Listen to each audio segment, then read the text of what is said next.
gnou solitaire trébuche. Son souffle saccadé résonne dans la plaine sans fin. Le troupeau s'est déplacé. Le silence est omniprésent. Seul le grognement sourd des lionnes le rompt, les yeux fixes, les muscles tendus. En un éclair, l'herbe cède. Les griffes s'enfoncent, la poussière s'élève et le gnou s'effondre. Pour une vie perdue, beaucoup d'autres sont préservés. C'est la grande migration du Serengeti au Masai Mara. Ici, chaque pas est une question de survie. Le premier orage éclate sur les plaines de Ndutu. Des éclairs zèbrent un ciel noir, le tonnerre gronde à l'horizon. La pluie tombe en trombe, trempant la poussière volcanique. En quelques jours, des pousses vertes émergent du sol riche en cendres. L'herbe repousse et avec elle, la vie reprend vie. L'herbe est le destin des troupeaux et des chasseurs. Sans elle, pas de mouvement, pas de migration, pas de survie. Près d'un quart de million de zèbres, Equus quagga, avancent. Leurs dents émoussées fendent l'herbe rêche, ouvrant la voie aux gnous qui les suivent. Ils défrichent le terrain avant que les gnous n'envahissent le territoire. Entre eux, un poulain fait ses premiers pas incertains. Pourtant, l'herbe est haute ici. Au loin, une lionne commence sa traque. Basse, silencieuse, tous ses muscles tendus, elle attend l'ouverture. Le poulain déambule, sa robe rayée se brouillant dans l'éblouissement des centaines d'animaux qui l'entourent. Les yeux du prédateur clignotent, luttant pour se fixer sur un seul corps dans le chaos des lignes changeantes. Puis il charge. La poussière explose, les sabots tonnent, le troupeau réagit à l'unisson. Les mères serrent les rangs. Les étalons se retournent avec des coups de pied violents pour effrayer les hyènes qui rôdent. Le poulain court pour sauver sa vie. Ses rayures se confondent avec celles de ses congénères. L'espace d'un instant, la lionne le fixe. Puis la troupe passe à autre chose. La concentration du prédateur est rompue. Le poulain disparaît dans l'éblouissement, avalé par les rayures, sauvé par la confusion et la vitesse. Il vit un autre jour. Une fois la poussière retombée, le troupeau se regroupe. Les mères caressent leurs petits, les rassurant par de doux hennissements. Les talons décrits de larges cercles, les oreilles dressées, repoussant les retardataires vers le groupe. Le poulain se cache à nouveau dans la sécurité de son corps et de ses rayures. Le matin se transforme en midi. Les juments baissent la tête pour brouter, arrachant les herbes grossières de leurs dents émoussées. Les poulains imitent leur mère, tirant sur les pousses vertes. Entre deux morsures, ils marquent une pause, se toilettant mutuellement de morsures prudentes. C'est ainsi que les harems de zèbres se rassemblent. Un étalon pour plusieurs juments. À midi, la chaleur est accablante. Le troupeau converge vers un point d'eau. Les têtes baissent, les museaux remuent la surface, mais certains restent toujours vigilants. Une queue s'agite, une oreille virevolte, un œil scrute l'horizon. Le danger n'est jamais loin. Des crocodiles rôdent en contrebas, des lions tapissent l'ombre et les zèbres boivent toujours. Lorsque l'ombre s'allonge, ils reprennent leur mouvement. L'étalon mène la danse, sa mémoire orientant le chemin tracé par les générations précédentes. Les zèbres sont à l'avant-garde de la migration. Leurs dents fendent les hautes herbes, laissant des feuilles plus courtes aux gnous qui les suivent. Au crépuscule, ils se rassemblent en terrain découvert. Les poulains se couchent près de leur mère, tandis que les étalons patrouillent le périmètre. La journée se termine comme elle a commencé. Demain, le voyage continue. Après eux, les gnous, Conochette et Taurinus, plus affamés, plus nombreux, leur nombre atteint près de 1,5 million, selon les données recueillies par le parc national du Serengeti. L'air vibre de leurs cris, bas et constants. De janvier à mars, lorsque les pluies tombent et que les herbes deviennent luxuriantes, les baleineaux naissent par dizaines de milliers sur le sol humide. L'espace d'un instant, ils sont vulnérables, glissants et tremblants. Un baleineau prend sa première inspiration. Ses pattes fragiles tremblent sous son corps maigre. En quelques minutes, il se tient debout. En quelques heures, il court. Le nouveau-né s'imprègne de l'odeur de sa mère. Chaque jour, de nouveaux baleineaux se lèvent pour rejoindre le troupeau. Leurs corps se renforcent à l'ombre de leur mère. Pourtant, chacun est une opportunité pour les prédateurs. Les chacals attendent à la lisière de l'herbe. Le rire fantomatique des hyènes est porté par le vent. Les lions s'accroupissent, les yeux fixés sur les plus faibles. Le jeune gnou apprend vite. Le troupeau ne s'attarde jamais. Chaque jour est un cycle d'alimentation et de déplacement. Leurs museaux s'enfoncent dans le sol, leurs lèvres arrachent les pousses avant qu'elles ne grandissent. Des milliers d'entre eux broutent à l'unisson, balayant la plaine. Derrière eux, les zèbres abandonnent les tiges et les gazelles en ramassent les tendres pointes. Les prédateurs ne sont jamais loin. Sachant cela, le troupeau ne se repose jamais bien longtemps. L'eau gouverne chaque pas. À mesure que les plaines s'assèchent, l'herbe s'éclaircit. Les vents dépouillent le sol, le faisant virer au vert. Le jeune gnou grandit, ses pattes sont plus fortes. Mais chaque jour exige plus de distance. Chaque nuit apporte de nouveaux dangers. Au crépuscule, les gnous se rassemblent en cercle. Les petits se couchent près de leur mère, protégés par un mur de corps. Les adultes ruminent, les yeux plissés mais les oreilles dressées. Les hyènes attendent au-delà du cercle, rôdant. Une seule pause pourrait signifier une autre mort. Mais en nombre, le troupeau perdure. Le matin arrive avec le mouvement. La poussière s'élève de milliers de sabots. Le petit trébuche une fois, mais l'élan le porte. Le troupeau avance, cherchant de nouvelles herbes, suivant les pluies. Le jeune gnou n'est plus un nouveau-né. Pourtant, le prix du voyage à venir est lourd. D'après de nombreuses études, on estime qu'un quart de million de gnous meurent chaque année. Certains tombent aux mains des prédateurs, d'autres d'épuisement. Beaucoup d'autres se noient dans les rivières ou s'effondrent au soleil. Pourtant, chaque mort retourne au sol. Les carcasses nourrissent les vautours, les hyènes, les crocodiles et les insectes. Les os blanchissent sous l'effet de la chaleur et se décomposent en calcium et en nutriments qui régénèrent l'herbe. Les pluies dictent la migration. Lorsqu'elles tombent au nord, les troupeaux suivent. Lorsque l'herbe revient au sud, les troupeaux reviennent avec elle. Ce circuit sans fin, année après année, lie toutes les espèces de la région. Des premiers pas du veau à son dernier souffle, le cycle continue. Et ainsi les gnous se déplacent, attirés par l'herbe, propulsés par l'eau. Les grues couronnées, Balearae regulorum, planent au-dessus du vacarme. Leurs ailes captent la lumière matinale. Proclamant leur présence dans un cri de trompette, ils se perchent là où les gnous ont transformé la terre en boue. Ici, ils marchent d'un pas prudent. Chaque pas déclenche un festin. Sauterelles, scarabées et termites se précipitent hors de leur cachette. D'un coup de bec rapide, les grues les attrapent. Leur couronne dorée brille dans l'aube. Chaque plume, un halo de lumière intense. Elles se déplacent par paires. Les grues couronnées s'accouplent pour la vie. Une révérence, un saut, une aile déployée. Même ici, au milieu du chaos de la migration, leur rituel continue. Autour d'elles, les grands troupeaux avancent, mais les grues restent calmes. Leurs longues pattes marchent avec une précision délicate. Là où les gnous brisent la croûte du sol, les grues suivent. Lorsque la lumière s'estompe, les couples se reposent ensemble, la tête baissée.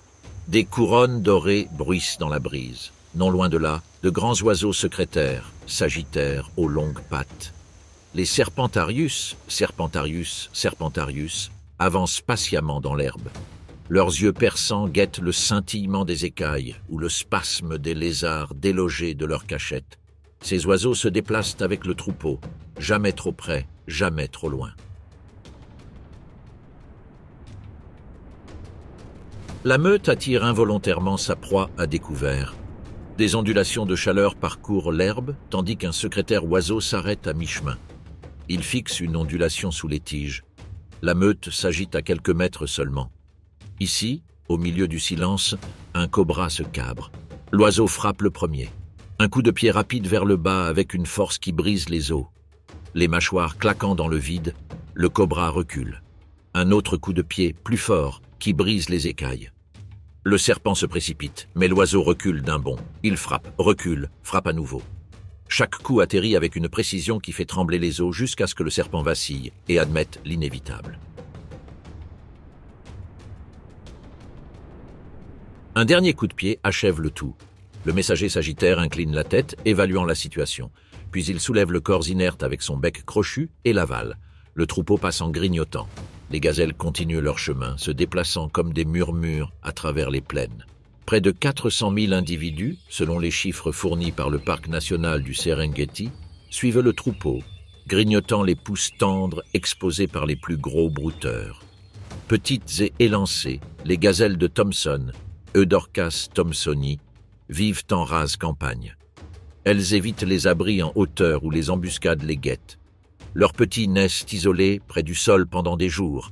Les mères ne reviennent que pour allaiter, ne laissant aucune trace olfactive aux chasseurs à l'affût. Les gazelles de Grant nangeaient. Les Grantis sont plus grands, avec des cornes plus longues et une préférence pour les terrains plus secs. Ils s'attardent souvent là où les gnous sont passés. Cette patience leur permet de s'affranchir de la concurrence, mais elle a un prix. Elles sont plus exposées, plus solitaires et plus faciles à isoler. Là où l'eau se fait rare, elles continuent à se nourrir dans les arbustes et les herbes robustes que les autres abandonnent. À la vue des plaines, les prédateurs observent. Une lionne, Panthera leo, s'enfonce dans l'herbe. Son pelage se fond parfaitement dans la brume dorée de la terre. Chaque muscle est tendu. Son regard est fixé sur la gazelle qui s'est trop éloignée du troupeau. Elle attend, veillant à ne pas se faire remarquer. Puis, d'un coup, elle charge. La gazelle s'enfuit en zigzagant désespérément, mais l'arc des lionnes s'est déjà refermé. Deux d'entre elles se déploient dans l'herbe, se déployant comme des ailes pour lui couper les voies de fuite. Chaque virage de la gazelle ne fait que l'enfoncer davantage dans son plan. Les orteils dirigent avec précision. Derrière elle, une autre lionne attend, guettant le moment où la panique brisera le rythme de la gazelle. L'espace d'un instant, la gazelle semble sur le point de s'échapper. Mais les lionnes s'ajustent, serrent les rangs, rétrécissant l'entonnoir. Un dernier bond met fin à la poursuite dans un cri étouffé et un nuage de poussière. Le lion mâle attend à l'écart de la chasse. Sa crinière s'élève comme un feu au-dessus de l'herbe. Il ne court pas. Il ne poursuit pas. Mais lorsque la gazelle tombe, il est le premier à se régaler.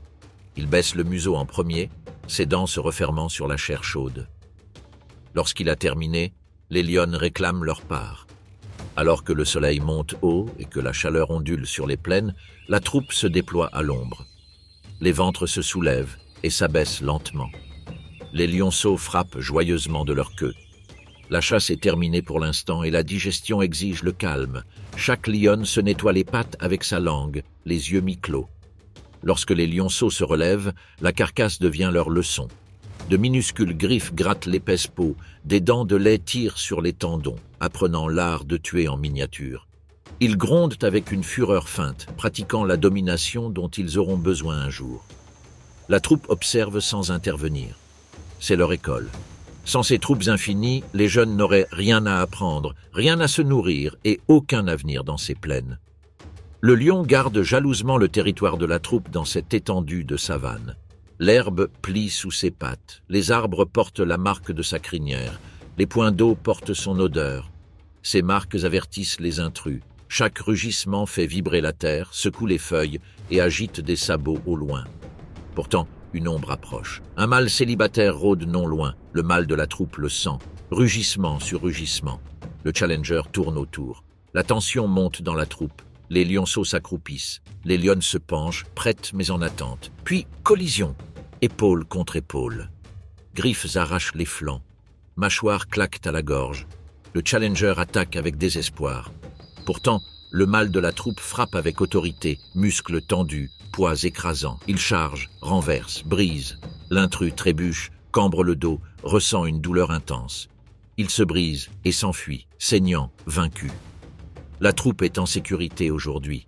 Si le célibataire avait gagné, il aurait tué les lionceaux existants pour mettre les lionnes en chaleur et s'assurer que seul leur gène soit transmis.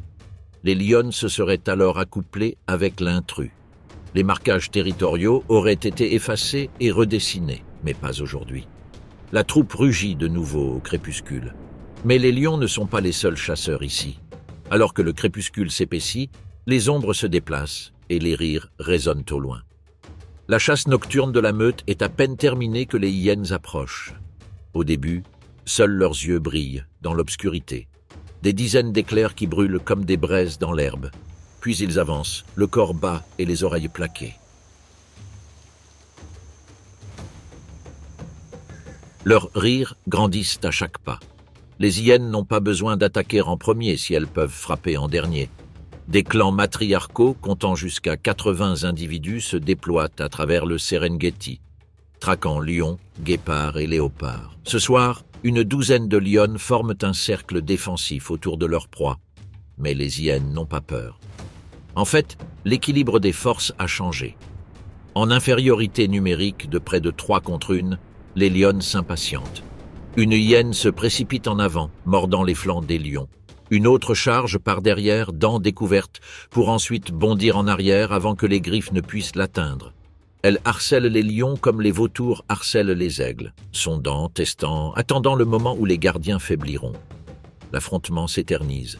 Les lions grognent, les lionceaux gémissent, la carcasse du gnou gît à moitié dévorée dans la poussière. Puis les hyènes avancent ensemble. Leurs mâchoires, parmi les plus puissantes du règne animal, sont conçues non seulement pour déchirer, mais pour broyer l'os lui-même. La première lionne frappe, frappant l'un d'eux à la tête, mais tandis qu'elle défend un flanc, un autre est percé. Le clan fait irruption. Encerclés et sans défense, les lions battent en retraite. La victoire appartient au clan. Tel est le rythme des hyènes. Suivre, presser, voler. Il serait cependant injuste de les qualifier uniquement de charognards. Leur propre chasse compte parmi les spectacles les plus éprouvants du Serengeti. Lorsque les gnous trébuchent ou que les gazelles se fatiguent, les hyènes les poursuivent sans relâche. Elles ne sont pas faites pour la vitesse comme les guépards, ni pour la force brute comme les lions, mais pour l'endurance. Elles peuvent courir des kilomètres sans ralentir. Épuisées, les jambes tremblantes et les poumons brûlants, la proie s'effondre en 15 minutes. Le clan bondit. Contrairement aux lions, leurs rivaux dans les sociétés hyéniques, le pouvoir appartient aux femelles. La matriarche décide quand le clan mange, quand se bat et qui se taille la part du lion. Les petits héritent du rang de leur mère et apprennent rapidement à dominer. Chez les mères, les femelles les plus fortes se nourrissent en premier. Les mâles, même les pères des petits, attendent souvent qu'il ne reste que des miettes. Chaque carcasse résonne de leur voix. Ce rire obsédant et moqueur n'est pas de la folie, mais du langage. Chaque ton, chaque hurlement est porteur de sens. Il pourrait s'agir d'un appel au renfort, un signal d'excitation face à la nourriture, ou une déclaration de domination. Quand le clan se nourrit, rien n'est gaspillé. Muscles, tendons, même les plus petits lambeaux de cartilage disparaissent entre les dents. Les dents écrasent les côtes, broient les vertèbres et déchirent chaque morceau d'os. Même la moelle disparaît. Les charognards plus petits arrivent trop tard, ne trouvant guère plus que de la poussière et des fragments d'os déjà incrustés dans le sol. Le régime alimentaire des hyènes n'a rien laissé derrière lui. Cette consommation nourrit les plaines. Elle recycle les nutriments du sol. Microbes, insectes et petits charognards héritent de ce qui reste. En mangeant tout, les hyènes accélèrent la décomposition, restituant du carbone, de l'azote et du phosphore à l'écosystème. Leur alimentation nourrit une vie invisible, des coléoptères du sol aux poissons en aval, reliant mort et renouveau dans tout le Serengeti. À l'aube, le clan quitte les plaines. Le sud du Serengeti, près de Ndutu, est l'endroit où la grande migration ralentit dans les aires de Misba. Ici, l'herbe est courte et verte. Mais le danger rôde autour de chaque ombre. Ici, un guépard, Acinonyx jubatus, se prépare pour son pari quotidien. Mince et svelte, elle s'accroupit. Son pelage tacheté se fond dans la terre dorée. Devant elle, un groupe de gazelles de Thomson broutent, leurs petits à proximité, leurs oreilles frémissantes captant le moindre mouvement. Les yeux ambrés du guépard se fixent sur un jeune qui s'éloigne un peu plus de sa mère. Pendant de longues minutes, elle attend. Le cœur stable, elle synchronise la poursuite avec la distraction de la meute, avec la direction du vent, avec les subtils changements qui dictent le succès ou l'échec. Puis, bang! Le guépard s'élance, ses griffes raclant le sol, une accélération sans pareille sur terre. En seulement 3 secondes, il peut atteindre une vitesse de 80 km/h. Mais cette course ne dure pas longtemps. Le timing est primordial. Les gazelles se dispersent, paniquées. Le petit s'enfuit en zigzagant frénétiquement. La mère pivote sur elle-même en hennissant un avertissement aigu. Mais le prédateur se rapproche déjà. À chaque bond, la colonne vertébrale du guépard se contracte comme un ressort, sa foulée atteignant 7 mètres. Il se rapproche de plus en plus.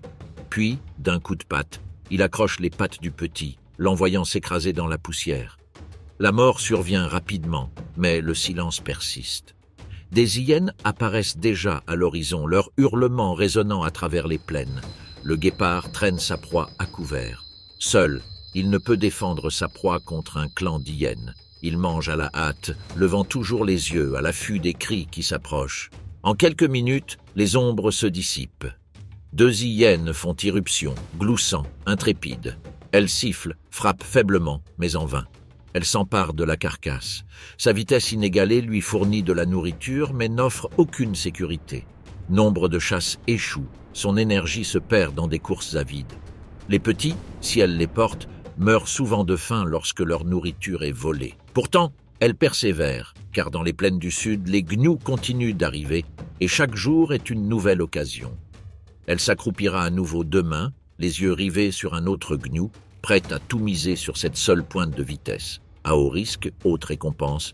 Plaine de Ndoutou, où les gnous naissent par dizaines de milliers, une autre mère guépard évolue, l'ombre à ses côtés. 4 petits, âgés d'à peine 3 mois, les suivent de près, le dos recouvert d'une épaisse fourrure. Cette fourrure imite celle des hautes herbes et les protège des prédateurs. Tanguant de jeu et de faim, les petits courent après la queue de leur mère, sautent sur les scarabées et se font tomber dans des combats simulés. La mère doit chasser suffisamment pour les nourrir tous, mais aussi les protéger des lions, des hyènes et même des aigles martiaux.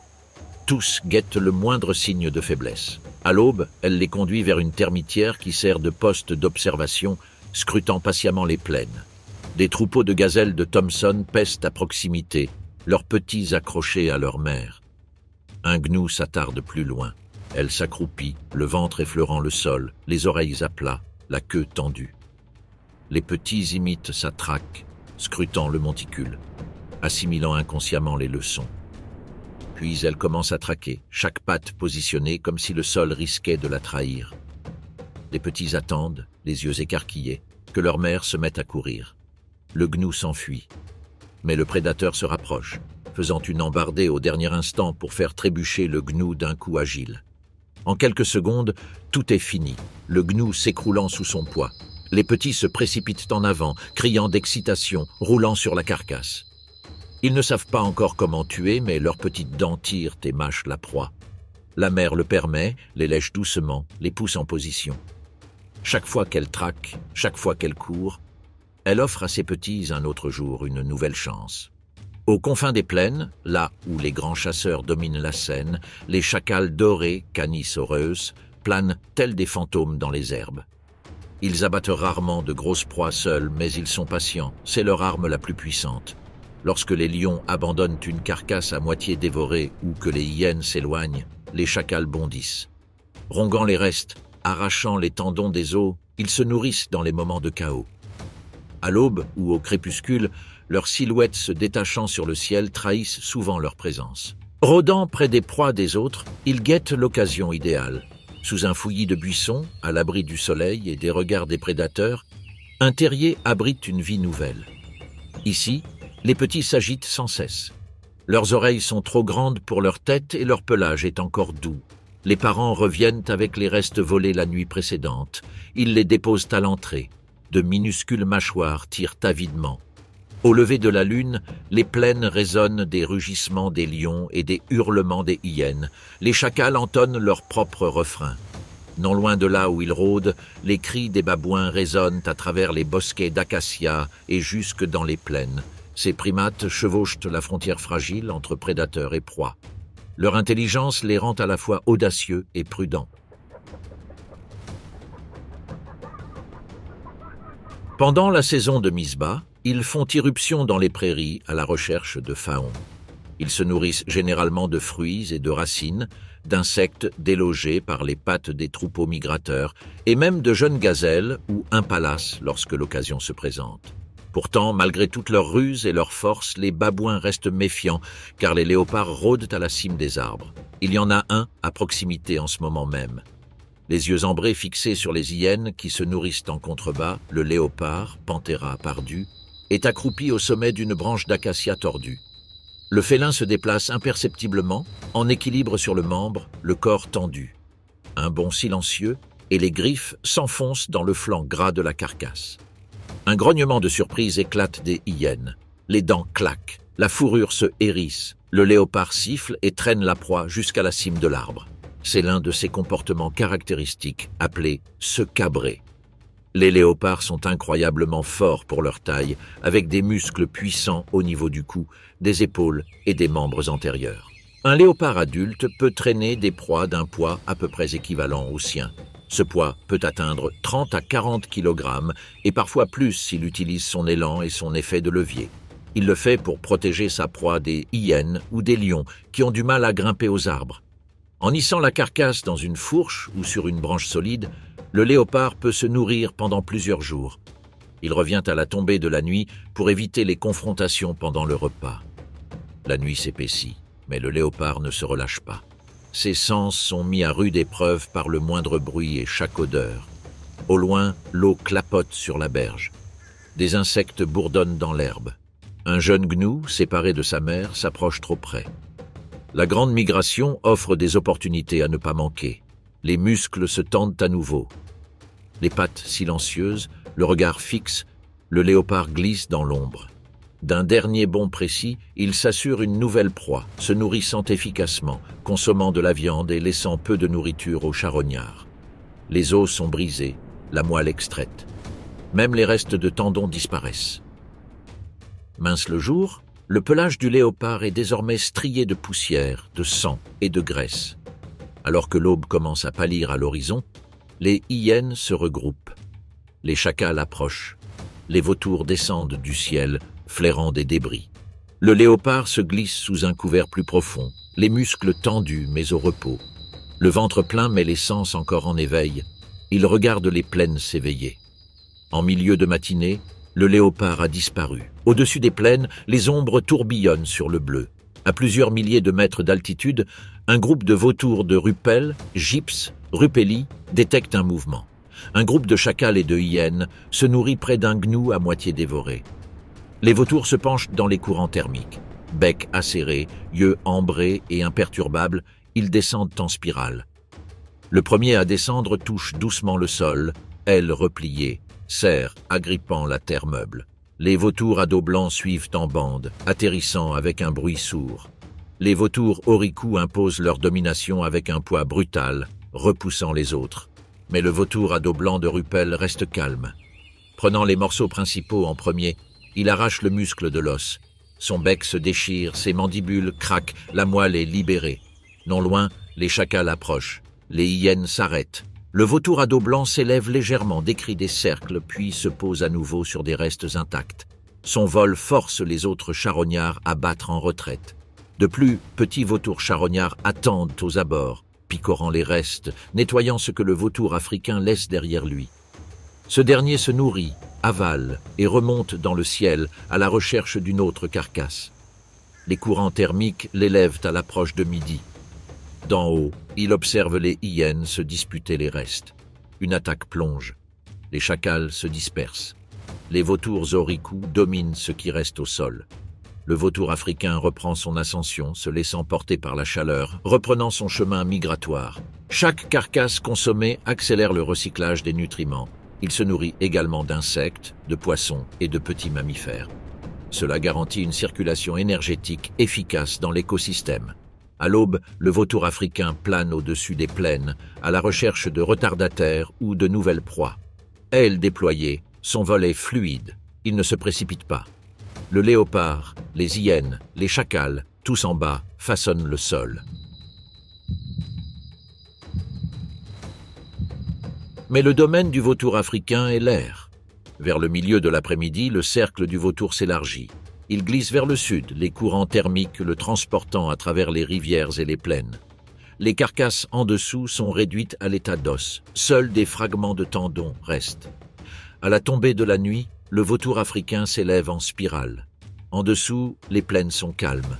La vie et la mort continuent. Il en va de même pour la migration. Petits, bruns et apparemment banals, les pique-bœufs, contrairement aux vautours, se nourrissent des vivants.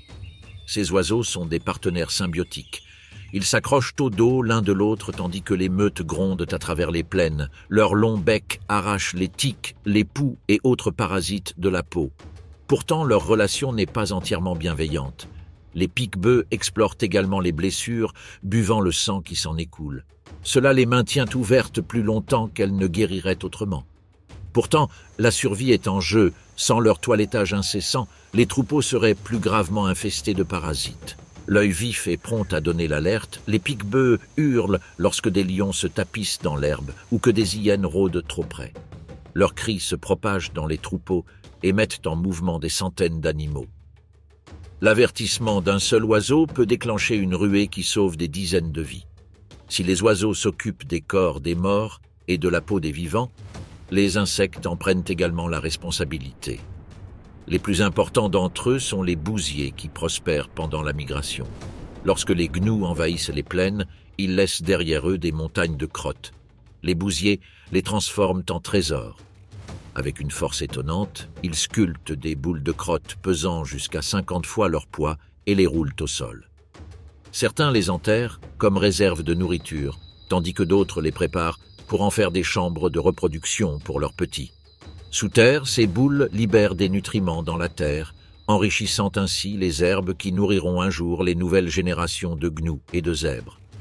Autour des carcasses, des mouches grouillent en denses nuages noirs. Quelques heures après la mort, elles recouvrent les restes et pondent des œufs qui éclosent en larves. Ces larves consomment la chair, puis se métamorphosent en adultes. Enfin, les termites s'emparent de ce qui reste lorsque tout le monde a fini. Elles rongent les os blanchis par le soleil, les réduisant en poudre riche en calcium. Leur travail incessant réduit en poussière même les restes les plus durs. Elles récupèrent les minéraux et les redistribuent dans le sol.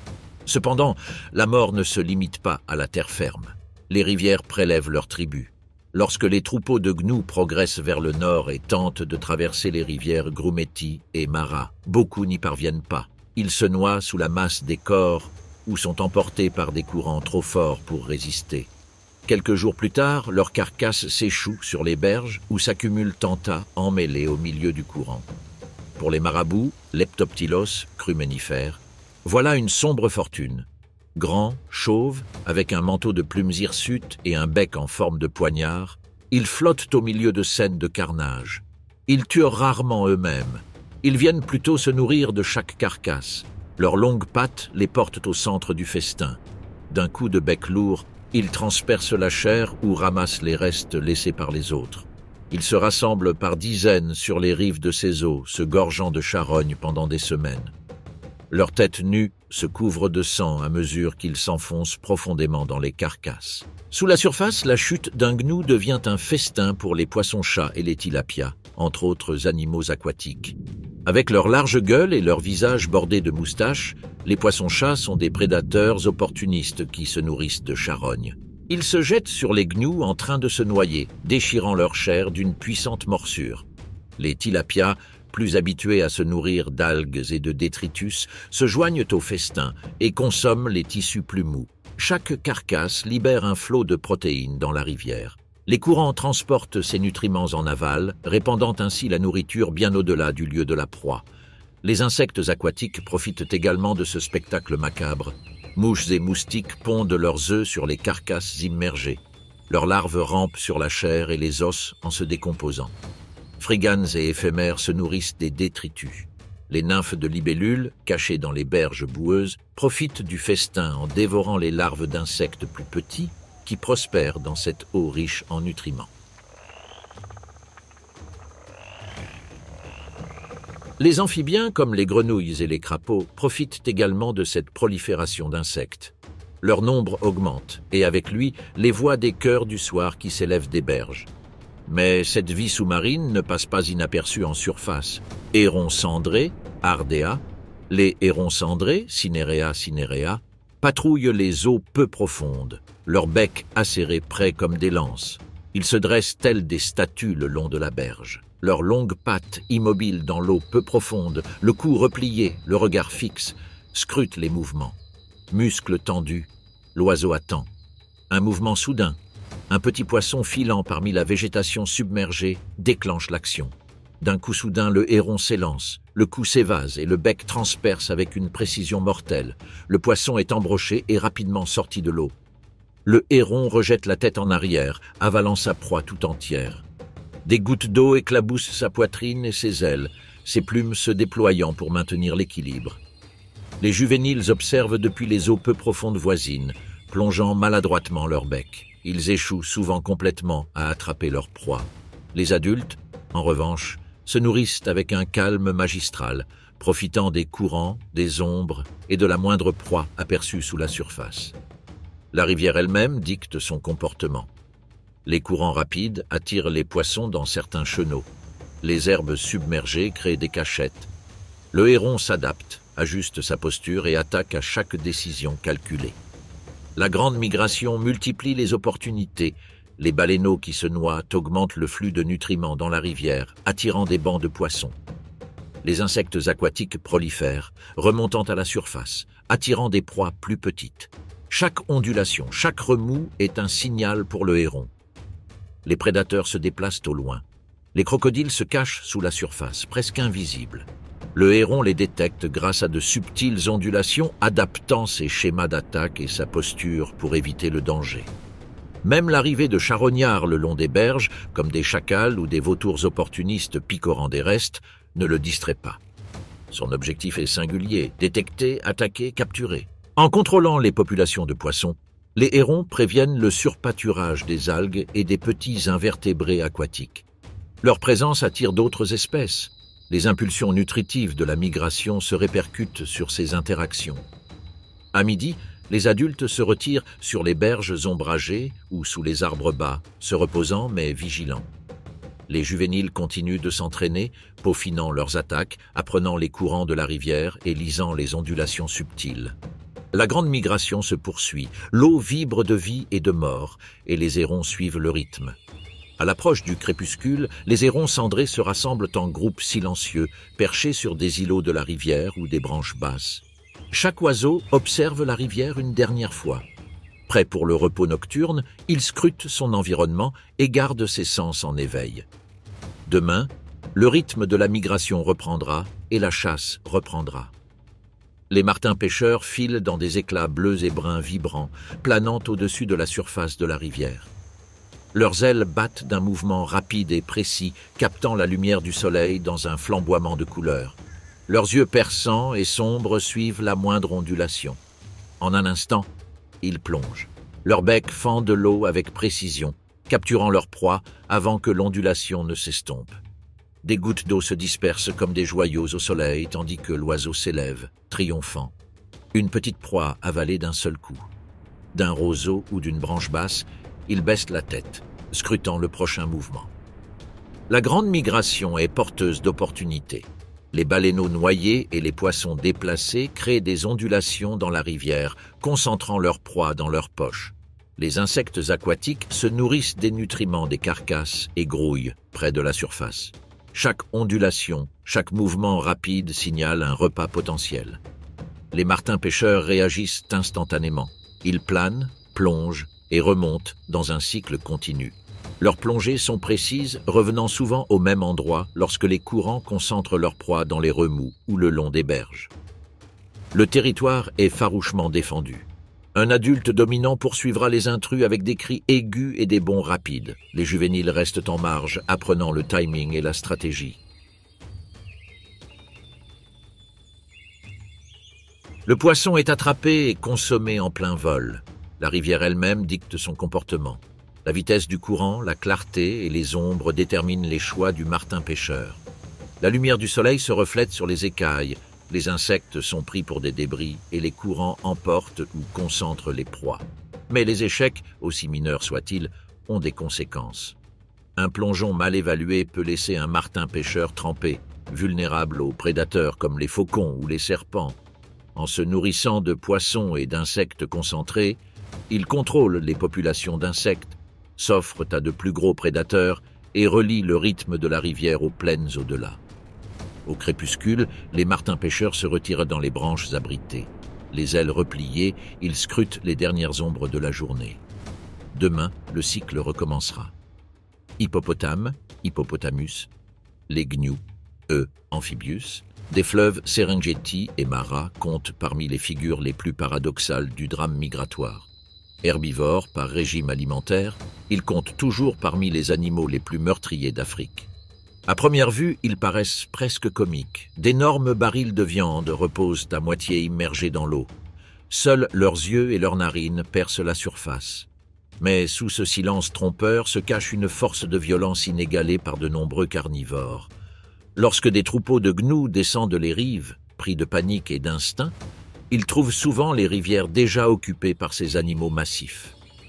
Un hippopotame mâle de plus de 1500 kg revendique des étendues d'eau comme son fief, et il les défend à coups de rafales explosives.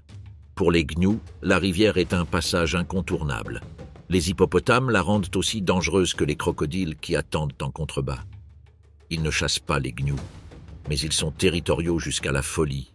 Les mâles s'affrontent au point d'enfoncer leur défense, des incisives pouvant atteindre un demi-mètre de long, dans la chair de leurs rivaux. Lorsqu'un gnou tente de traverser trop près d'un mâle dominant, il répond par des charges violentes, la gueule grande ouverte et des morsures parfois mortelles. Pourtant, malgré leur agressivité, les hippopotames sont aussi des espèces clés du fleuve. Chaque jour, ils défèquent d'énormes quantités de fumier dans les rivières où ils se reposent. Une pluie constante de matière organique qui fertilise le réseau aquatique. Le poisson-chat, le tilapia et d'innombrables espèces plus petites se nourrissent des nutriments libérés, leur population augmentant avec l'abondance. En retour, cela nourrit les oiseaux piscivores, les crocodiles et même les humains.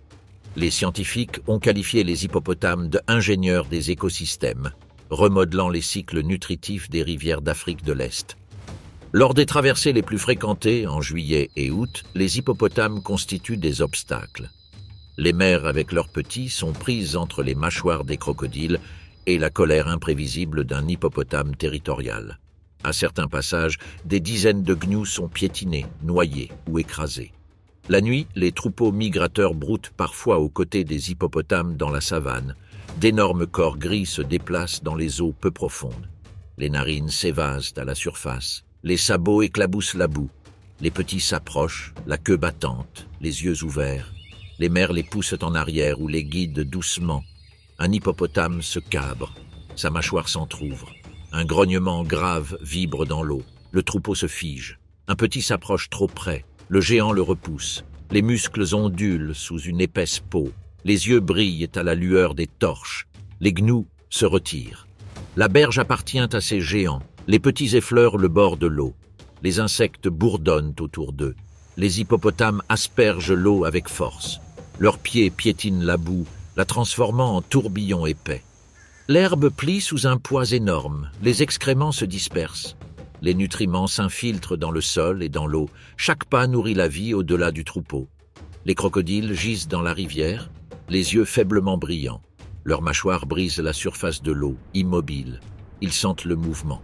Un jeune crocodile pousse une carcasse flottante. Soudain, un hippopotame secoue sa tête énorme. Les dents claquent avec une puissance terrifiante. L'eau explose autour de l'intrus. Le crocodile se retire, de retour dans l'ombre. À l'aube, les hippopotames se déplacent vers des eaux plus profondes. La rivière se calme. Les crocodiles reprennent leur patrouille mais restent sur les marges. La migration continue. Le troupeau suit. Les baleineaux prudents mais résilients. Les rivières Grumeti et Mara restent immobiles à l'aube. Des rubans bruns de limon serpentent à travers les plaines. Les roseaux tremblent dans une légère brise. La surface est calme, trompeuse. En dessous, d'anciens chasseurs attendent. Crocodiles du Nil, Crocodilus niloticus. Silencieux. Patients. Prédateurs suprêmes restés inchangés depuis 200 millions d'années. Survivants des périodes glaciaires, des extinctions massives et de la chute des dinosaures. Maintenant, leur festin arrive avec des sabots claquants. La migration commence et les rivières s'éveillent. Les yeux brillants au-dessus de l'eau, les muscles tendus, la queue posée contre la boue, un crocodile solitaire se prépare. Il perçoit des tremblements dans le lit de la rivière, le grondement lointain des sabots. La poussière s'élève sur les plaines du sud. Les mères serrent leurs petits contre elles. Mouvement! Le crocodile bouge imperceptiblement, ses narines effleurant la surface. Le premier gnou entre dans le Grumeti. L'eau jaillit. Un bond, une glissade, un veau tombe. La panique éclate. Les crocodiles réagissent. Le reptile de 6 mètres jaillit de l'eau. La force de la morsure dépasse les 16 000 newtons. Le crocodile referme ses mâchoires sur une patte qui s'agite. Tiré latéralement, la proie se débat. Mais en vain. Le glas retentit. La colonne vertébrale se tord. Les os se brisent. La chair se déchire. L'eau bouillonne. D'autres crocodiles se joignent à eux. Certains attendent, immobiles comme la pierre. D'autres avancent avec un timing parfait. Le troupeau réagit à l'unisson. Les sabots martèlent l'eau. Des nuages de poussière s'élèvent. Les baleineaux se précipitent. Les mers poussent et dirigent. Les troupeaux entrent en collision. Certains gnous sont piétinés avant même que les crocodiles n'attaquent. Loin du feu de l'action, un jeune crocodile, de seulement 3 mètres de long, chasse près d'un banc de sable. Plus petit, moins puissant, mais rapide, il cible un baleineau errant. Le timing est primordial. Il bondit. Griffes et dents se referment. Le baleineau se débat violemment. La boue éclabousse. Une hyène s'approche en aval, attirée par la panique. Le crocodile pivote, claquant des dents, raclant les os. La hyène recule, effrayée. La rivière vibre de chaos. Des centaines de gnous bondissent à l'aveuglette. Certains entrent en collision au milieu de la rivière. Les courants entraînent les corps. Les crocodiles en formation saisissent l'occasion. Les géants plus âgés piègent les adultes plus grands. Les crocodiles plus petits manipulent les baleineaux. Les poissons font irruption, les charognards suivent. Les insectes aquatiques explosent. La rivière vibre d'énergie. Les hippopotames patrouillent à proximité. Les adultes piétinent et éclaboussent. Les crocodiles respectent leur territoire. Une attaque mal calculée peut se solder par des blessures ou la mort. Les baleineaux des gnous broutent près des berges des hippopotames, apprenant le rythme. Les prédateurs s'adaptent au rythme des géants, mais les rythmes quotidiens sont bien plus que de simples épisodes violents. Au lever du soleil, les crocodiles glissent hors de l'eau. Leurs écailles luisent, humides et sombres. Leur corps se réchauffe sur le sable. Les mâchoires s'ouvrent légèrement, la queue s'agite pour chasser l'air. Les muscles se détendent, la chaleur s'infiltre. En milieu de matinée, la température de l'eau remonte. Le crocodile glisse à nouveau dans la rivière. Les écailles refroidissent. Les yeux percent la surface. Les narines se dilatent. Le corps flotte. Immobile, mais alerte. À midi, avec le soleil haut dans le ciel, les crocodiles se prélassent à nouveau. Le sable absorbe la chaleur. Leurs pattes avant appuient. Leur ventre touche les grains chauds. Leur bouche s'ouvre plus largement. L'évaporation refroidit. La température de la peau équilibre la chaleur interne. L'après-midi, les reptiles dérivent vers l'ombre de la berge. La queue est à moitié immergée. Les écailles sont plus foncées sous l'eau. Le rythme cardiaque ralentit. L'après-midi, l'eau se rafraîchit. Les crocodiles retournent à la zone ensoleillée. Leurs muscles s'étirent. Leur respiration est régulière. Leurs yeux surveillent la berge. La nuit, ils flottent plus profondément. Seuls leurs yeux et leurs narines dépassent la surface. L'activité musculaire est minimale, l'énergie est conservée, prêt pour l'aube. Alors que les derniers troupeaux traversent, les crocodiles s'enfoncent dans l'ombre. Gonflés ou amaigris, ils se réfugient dans les eaux calmes.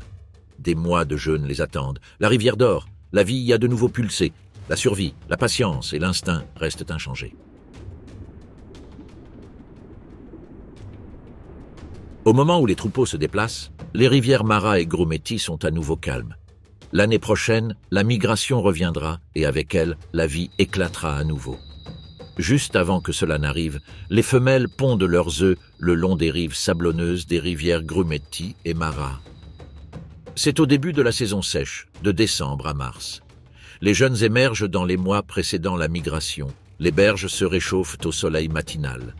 Des lisières sablonneuses surplombent le ruban brun du Grumeti. Les crocodiles s'agitent. Les femelles, lourdes d'œufs, se traînent vers la berge. Leurs muscles ondulent sous une peau écailleuse. Leurs griffes creusent le sable meuble. Un site de nidification est choisi. Une légère élévation, suffisamment près de l'eau pour les jeunes, assez loin pour éviter l'inondation. La queue écarte le sable. Le corps s'enroule.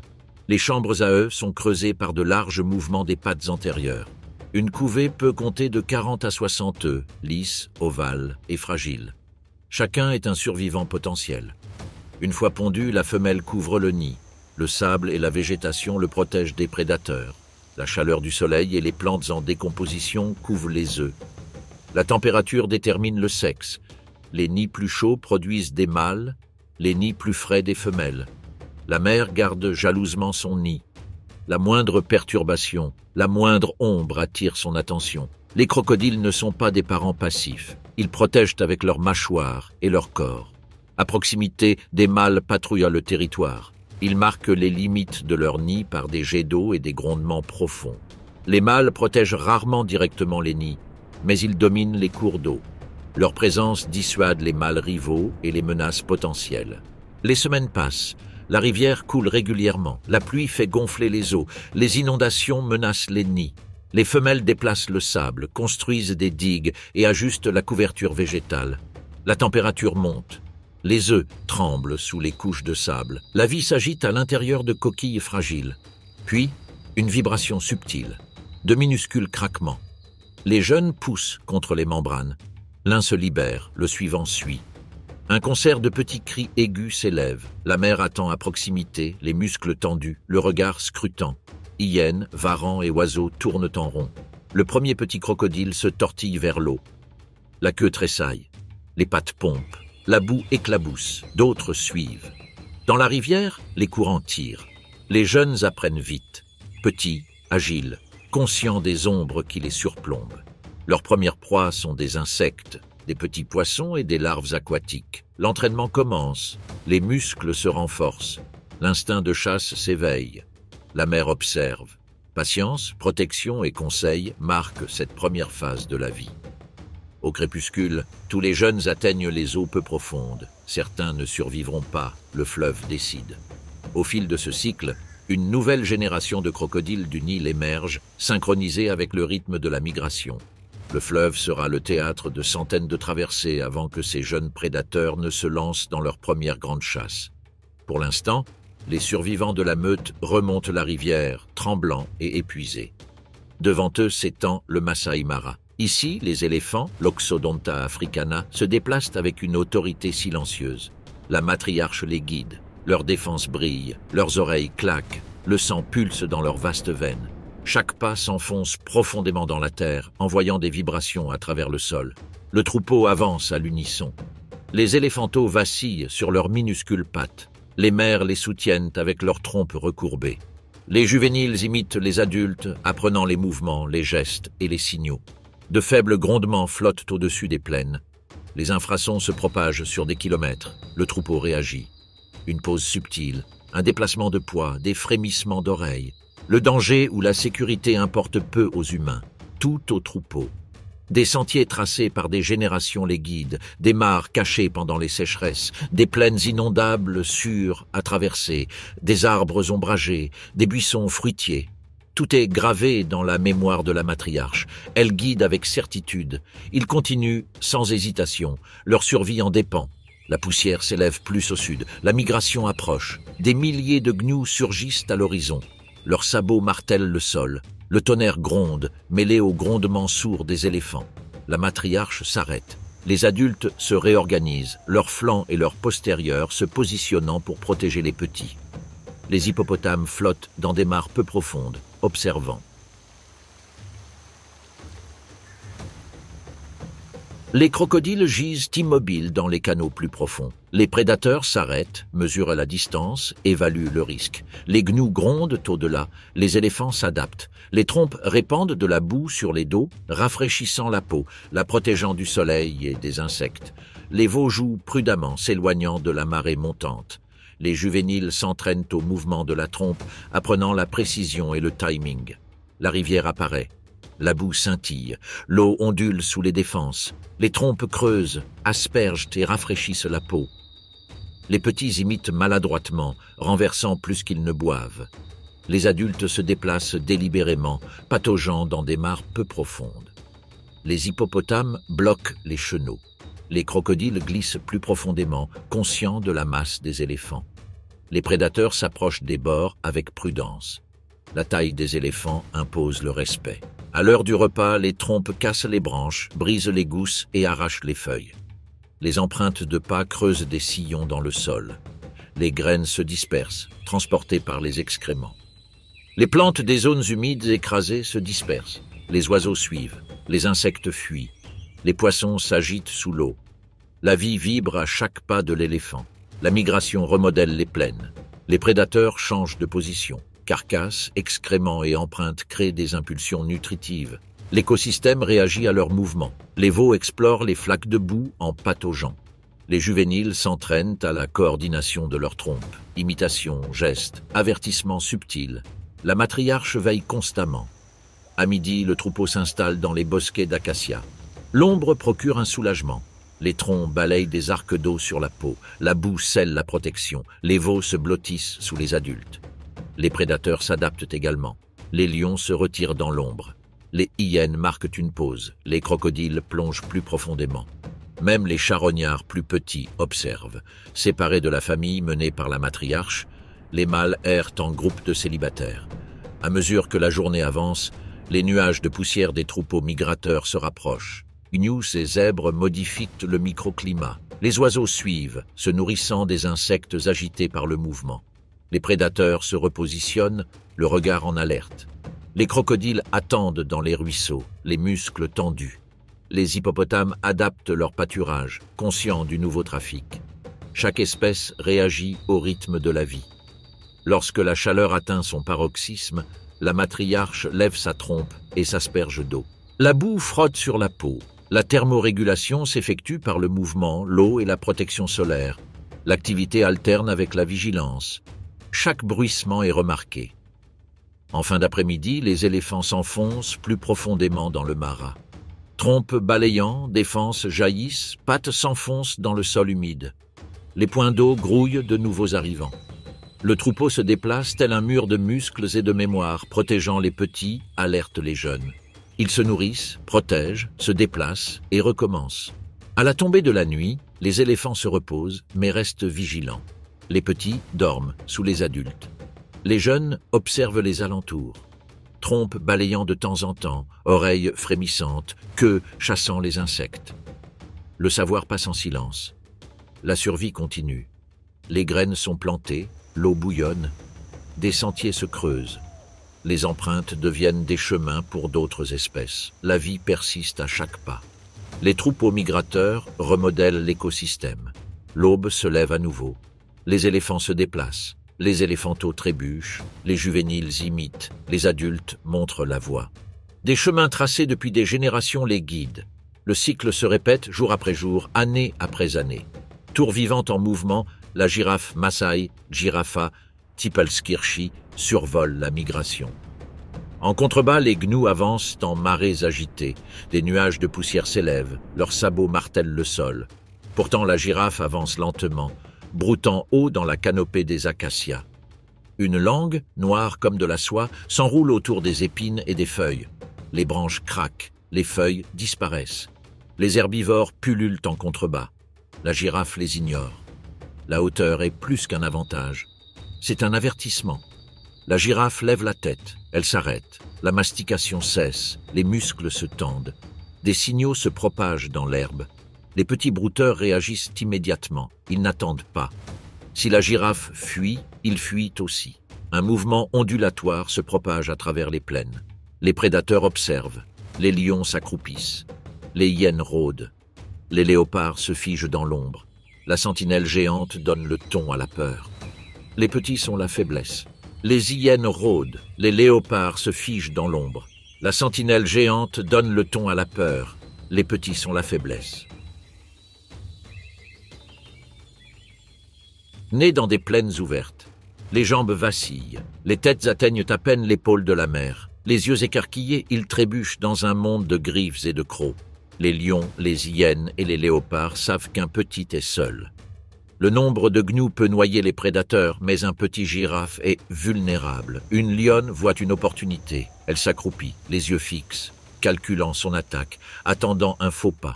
L'attaque survient sans avertissement. Le félin jaillit de l'herbe, bas, rapide. Les muscles ondulent sous la fourrure lisse.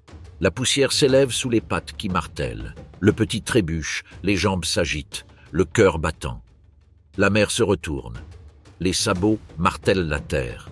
Le tonnerre répond au prédateur. Une tempête de puissance irradie vers l'extérieur. La lionne bondit. Un coup de pied explose. L'os contre la force. Un craquement retentit comme un coup de feu. Elle roule dans la poussière. Un autre coup la frappe, à quelques centimètres de son crâne. Étourdie, meurtrie, elle s'éloigne en titubant. Le petit se serre contre sa mère, tremblant mais vivant. Les adultes ne sont pas si facilement menacés. Peu de prédateurs prennent le risque de s'attaquer à une girafe adulte. Un seul coup de pied peut briser des os. Un seul coup peut mettre fin à une chasse. Un seul impact peut mettre fin à une vie. Les lions calculent, mesurent et hésitent. Les hyènes rôdent au loin. Les léopards se retirent dans l'ombre. Et la girafe avance, calme, imposante, intouchable. Les petits, protégés par l'ombre de pattes impossibles, façonnent le paysage. Chaque branche cassée, chaque canopée éclaircie ouvre la lumière du soleil aux herbes en contrebas. L'acacia est taillée, tenue à distance. La forêt devient une mosaïque. Les prairies s'étendent. Les oiseaux se perchent sur les branches cassées. Les insectes prospèrent là où les pousses repoussent. Les herbivores s'engraissent dans les clairières. Sans les girafes, l'équilibre vacille. La forêt s'épaissit. L'herbe se fane. Les couloirs migratoires perdent leur subsistance. La vie elle-même se réorganise autour de leur régime alimentaire. Les girafes errent en groupes dispersés. Les mâles s'affrontent dans des duels brutaux. Coude contre coude, muscles tendus, os contre os. Des échos résonnent à travers les plaines. La poussière s'élève de leurs sabots. Les gnous passent en grondant. Les petits observent, apprenant. Suivant leur mère, les jeunes jouent dans les champs. Ils trébuchent sur leurs pattes grêles. La boue colle à leurs fourrures courtes. Les trompes des adultes les guident, leur enseignent, les protègent. Les mouvements se reproduisent, les signaux s'apprennent. La survie est codée par des gestes. Coup d'oreille, balayage de la trompe, craquement de brindilles. À la tombée de la nuit, les prédateurs s'arrêtent, mais la vigilance ne faiblit jamais. Les adultes s'élèvent au-dessus des baleineaux endormis. Les sabots fermement plantés, les oreilles frémissent au moindre bruissement. Les yeux scrutent les mouvements. Le clair de lune scintille sur les yeux, les crocs et les feuilles. Une lionne rôde au loin. La mer s'agite, ses sabots raclant la terre meuble. Les baleineaux se serrent plus près. La menace est omniprésente. La survie exige une attention constante. À l'aube, la poussière se soulève à nouveau. Les loups pins, Lycaon pictus, se déplacent tels des ombres à travers les plaines. Connus par beaucoup sous le nom de chiens sauvages d'Afrique, leur pelage est tacheté de taches dorées, noires et blanches, se camouflant ainsi sur les broussailles et la poussière. Ils glissent silencieusement sur des corps minces. Leurs chasses sont sereines. Un mouvement d'oreille, un changement de foulée, et le troupeau s'adapte comme si un seul esprit les guidait tous. Ils recherchent les traînards. Un jeune gnou s'échappe de sa mère. Ses pattes se dérobent dans la poussière. Les yeux grands ouverts, il perçoit le danger trop tard. Un seul chien s'accroupit. Queue raide, pattes légères sur le sol sec, il avance, claquant des dents pour diriger le petit vers le troupeau. Un autre chien les flanque par la gauche. Un autre bondit en avant, coupant les voies de fuite. La poussière s'élève autour d'eux et le rythme de la poursuite commence. Le veau s'enfuit, ses sabots martelants. Les chiens s'adaptent, parcourant des arcs de cercles fluides. Ils coincent, mènent, poussent. Le troupeau est un seul organisme, respirant et se déplaçant à l'unisson. Les minutes passent. Le cercle se referme, le veau trébuche, un faux pas dans la poussière. Un chien se jette, les dents effleurent le flanc, la panique éclate. Un autre chien mord, les mâchoires se ferment. La fin est rapide, sans hésitation. La victoire se propage dans le troupeau. Les petits gémissent, les oreilles dressées. Les aînés avancent, corps fatigués mais agiles. La carcasse est divisée, partagée et consommée à tour de rôle. Même le plus faible reçoit sa part. Chaque membre connaît son rôle.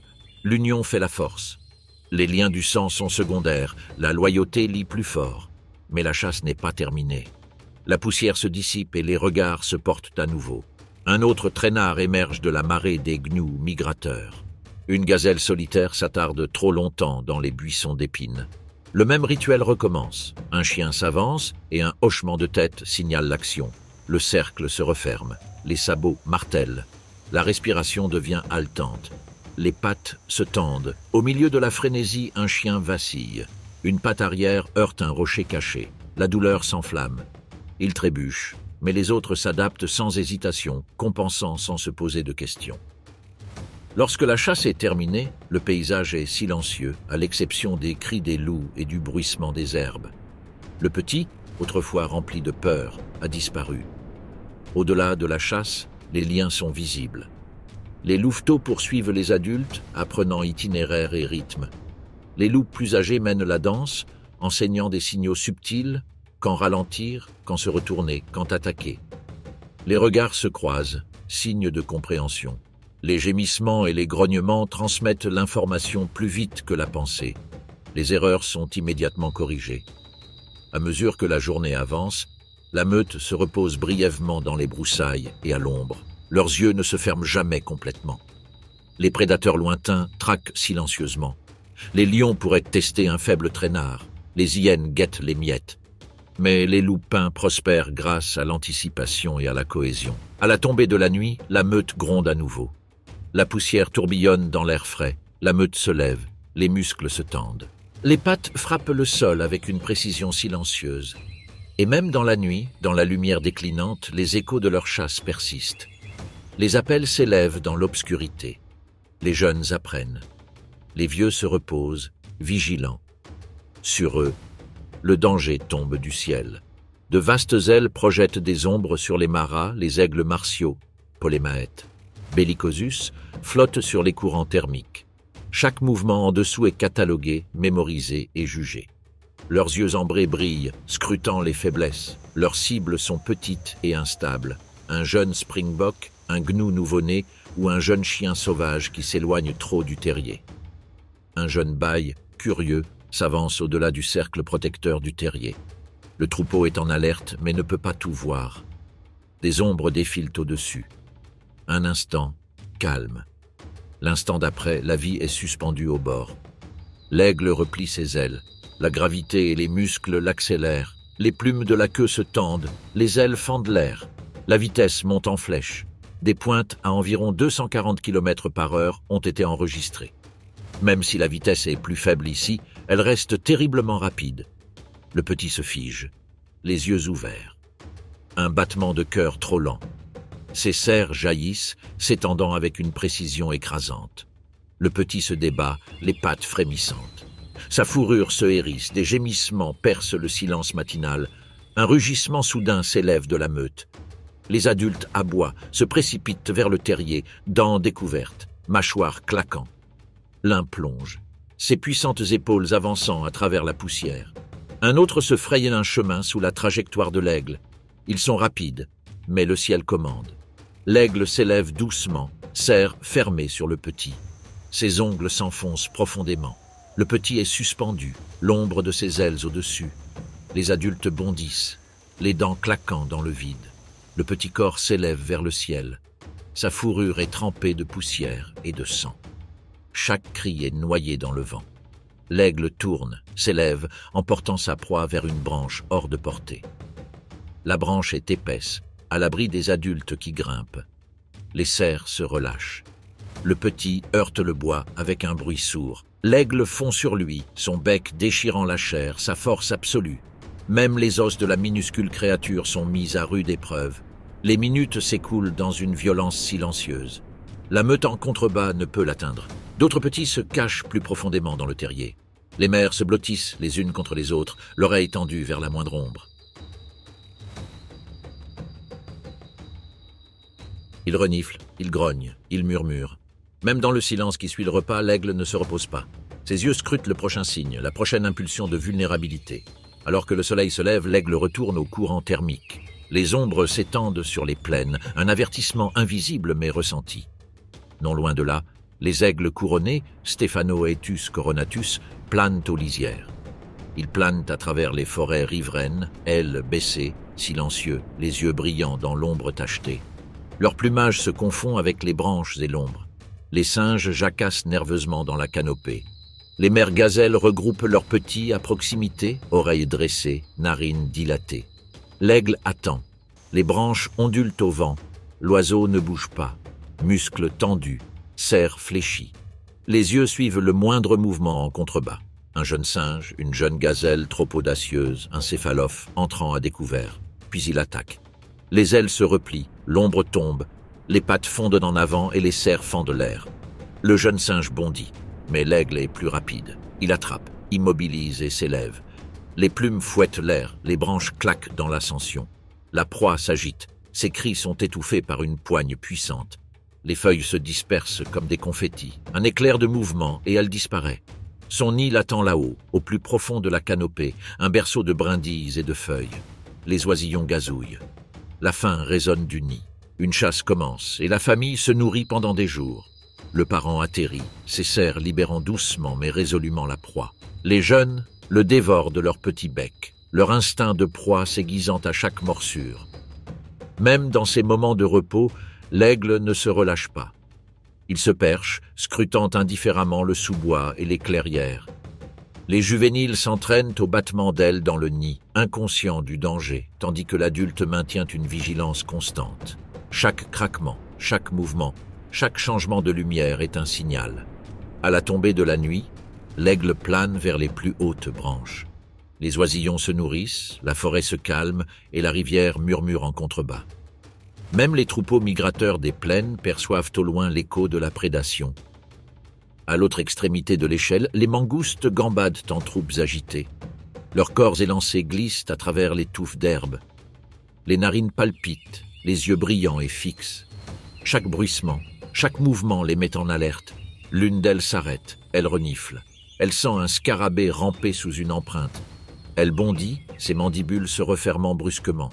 Elles gambadent, zigzaguent, disparaissent et réapparaissent en quelques secondes. Les écureuils terrestres creusent avec une précision frénétique.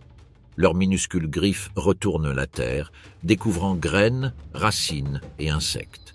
Chaque morceau capturé est un signe de survie. Pourtant, le danger n'est jamais loin. Des ombres semblables à celles d'un faucon se déploient au-dessus, serres déployées, yeux étincelants, un faux mouvement, un saut mal calculé, et le chasseur s'empare de sa proie. Les écureuils se figent, les oreilles frémissantes, le corps tendu. Ils regagnent précipitamment la sécurité de leur terrier ou l'abri des herbes. Les hérissons se faufilent dans le crépuscule, leur armure piquante et hérissée. Leur nez sonde la terre à la recherche de termites et de larves de coléoptères. Leurs épines captent les derniers rayons dorés du soleil, les transformant en forteresses roulantes contre tout prédateur qui ose s'approcher. Au lendemain de la migration, le chaos les nourrit. Les gnous qui grondent à travers les plaines font sortir les insectes de leurs cachettes, les grillons sautent de l'herbe, les scarabées fuient les traces de pas et la plus petite vie s'anime. Les mangoustes attrapent ce qui est dispersé, les hérissons consomment les restes. Les écureuils terrestres ramassent les graines déterrées par le piétinement. Les prédateurs se taillent la part du lion. Les petites créatures héritent des miettes, mais l'abondance est éphémère. Le festin sans fin ne peut durer. En octobre, le vert des herbes du Mara s'estompe. Les pluies reviennent sur le Serengeti, et les gnous le ressentent avant même qu'une goutte ne tombe. L'épuisement les saisit, leur corps marqué par les traversées de rivières, leur peau déchirée par les griffes et les dents, leurs sabots fissurés par la marche interminable. Pourtant, ils repartent. Le voyage vers le sud commence, retraçant les rivières et les plaines. Ils ont autrefois pris d'assaut ce chemin par millions. Le troupeau est plus petit maintenant. Des milliers d'entre eux ont disparu, emportés par les crocodiles, les lions, la faim et la maladie. Mais une marée vivante avance toujours, poussée par le rythme de la pluie. Les prédateurs les traquent. Les lions suivent à distance, décimant les traînards. Les hyènes rôdent avec une efficacité brutale, se faufilant dans les ombres du crépuscule. La nuit, l'air se remplit du beuglement lointain et lugubre des gnous séparés de leur mère pour se taire dans un élan de violence. Pour chaque centaine qui se déplace vers le sud, un tombe, alimentant la chaîne de la vie. Au-dessus d'eux, des charognards planent. Les vautours tournent en arc lent, sans hâte mais attendant, patients comme des ombres. Eux aussi migrent vers le sud. En dessous des chacals entrent et sortent de la marée vivante. Un veau affaibli trébuche, ses côtes marquées contre la peau. Les chacals apparaissent presque instantanément, dents brillantes, hurlant à l'unisson tandis qu'ils déchiraient le veau tombé. Le veau a à peine le temps de pleurer qu'il disparaît. Rien n'est gaspillé. Viande, tendons, os, tout est recyclé dans la terre, dans un cycle ininterrompu. Ce dernier festin charognard marque le retour. Les pluies arrivent enfin. D'abord au sud, les nuages se rassemblent en un rideau sombre, étincelant d'éclairs. L'odeur du pétrichor monte de la terre craquelée, portée par le vent. Les gnous lèvent la tête comme s'ils répondaient à un appel. La poussière se transforme en boue, et bientôt des pousses d'herbe émergent dans des éclats de verre. Les troupeaux, épuisés et réduits, arrivent à temps pour les trouver. En décembre, les plaines sont à nouveau une mer de verdure. On estime que 250 000 gnous meurent chaque année pendant la migration. Leurs corps sont éparpillés sur les rivières, les plaines et les savanes. Dans une étude, des chercheurs ont découvert que, par le seul biais des noyades massives, les carcasses de gnous injectent chaque année plus de 100 tonnes de carbone, 25 tonnes d'azote et 13 tonnes de phosphore dans le système de la rivière Mara. Ces nutriments sont ensuite acheminés à travers le réseau trophique. Les os soutiennent les biofilms microbiens et les poissons, tandis que la décomposition organique enrichit la vie en aval. Parallèlement, les millions de kilos de fumier déposés dans les plaines agissent comme un engrais mobile. Les gnous broutent quotidiennement et laissent des excréments riches en nutriments qui aèrent le sol et lui restituent du carbone. Leurs excréments et leur urine stimulent la repousse des plantes, freinent la croissance des herbes et éteignent les incendies de forêt. Cela permet au Serengeti de stocker plus de carbone qu'il n'en libère. Mais ce n'est pas tout. Plus de 200 espèces de prédateurs et de charognards survivent grâce au rythme de la migration. Les lions élèvent leurs lionceaux avec leurs petits. Les hyènes structurent leur clan autour de cette richesse. Les crocodiles se gavent pendant des mois aux abords des rivières. Vautours, chacals et même les plus petits bousiers dépendent de leur passage. Les troupeaux ne sont pas seulement des proies, ils sont la base. Éliminez-les et tout s'effondre. Sans les gnous, l'herbe pousserait trop haut, les incendies brûleraient sans contrôle, les prédateurs mourraient de faim et les charognards disparaîtraient. Le Serengeti s'effondrerait silencieusement. Mais les gnous perdurent. Poussés par un instinct plus vieux que la mémoire, ils continuent de marcher, année après année, génération après génération. Les petits nés en février parcourront le même circuit que leurs mères en juin, leurs sabots marquant déjà les mêmes sentiers à travers la savane. À chaque pas, à chaque mort, à chaque naissance, le Serengeti se renouvelle. Tant que les troupeaux reviendront, tant que les pluies tomberont, la grande migration se poursuivra avec fracas.